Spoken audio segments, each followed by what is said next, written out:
السلام عليكم ورحمة الله وبركاته. اليوم عندنا الجميد الحوراني أو الكثي أو الهقط.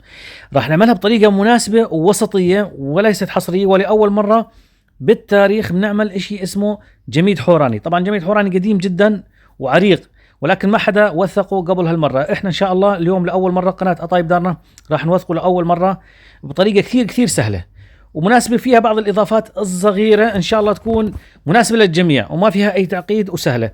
أحبتي ادعموا الصفحة والقناة اليوتيوب مشان تشجع دائما.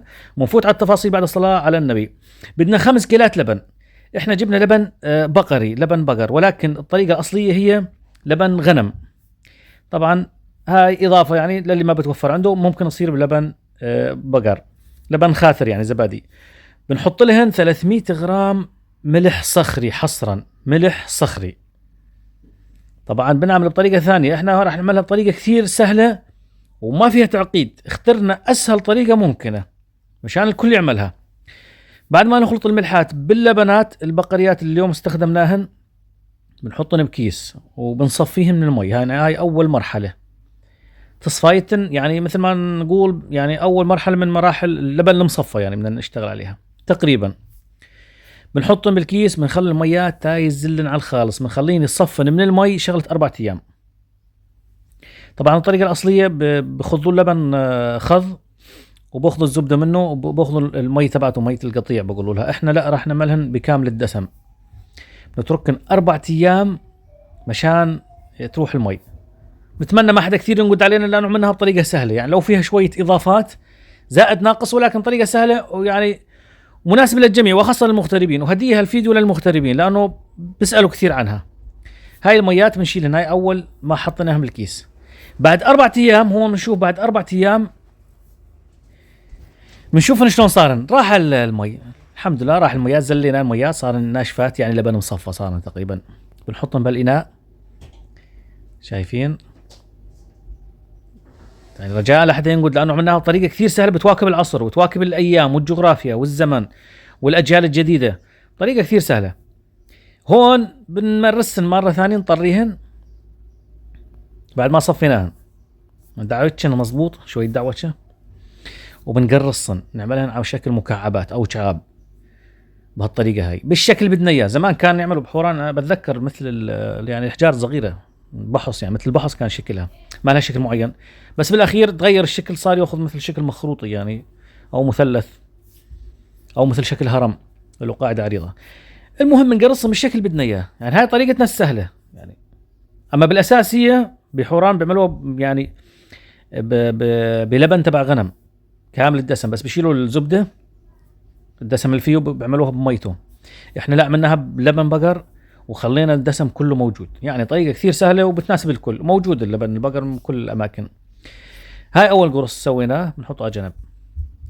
بنشتغل الكمية الثانية. هذول 5 كيلات لبن تقريبا، يعني تقريبا عمل معنا 4 كعاب، 4 مكعبات أو قطع كبيرة واحدة صغيرة، يعني تقريبا قدر 1 كيلو. إذن 5 كيلات لبن بعد ما راحت المي منهن ضل منهن يعني كيلو جميد. طلع معنا 4 أقراص كبار، ويعني كل واحد بيجي له 220 غرام تقريبا، مع الصغير اللي طلع 4 وواحد صغير 5، يعني طلع كيلو تقريبا، كيلو جميد. 5 كيلات لبن عملن كيلو جميد. بنقرص الكمية بالكامل، بدل اللبن المدحبر بنعمله هون، بنعمله يعني على شكل شعاب كبيرة.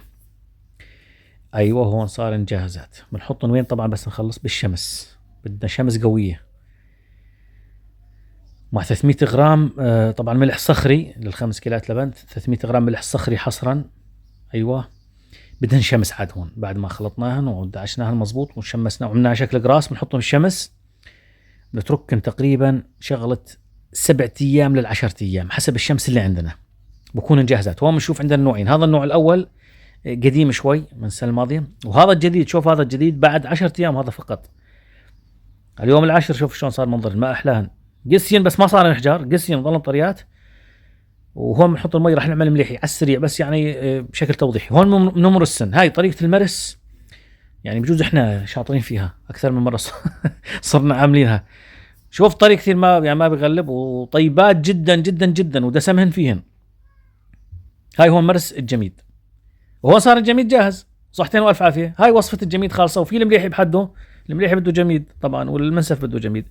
وان شاء الله تكون عجبتكم. لا تنسوا دعم الصفحه والقناه على اليوتيوب وعلى الفيسبوك. والسلام عليكم ورحمه الله وبركاته. احبتي ظل اذكر شغله واحده بس للامانه، في جميد الكركي بالاردن مشهور جدا جدا وله كل احترام وعريق جدا ولذيذ جدا جدا. وفي كمان جميد او الكثي تبع الباديه السوريه كمان والاردنيه، الباديه الشاميه كمان رائع جدا، احنا بنحترمه. بس احنا اليوم عملناها بس عن يعني الجميد الحوراني اللي يعني اهل الحوران بيعملوه.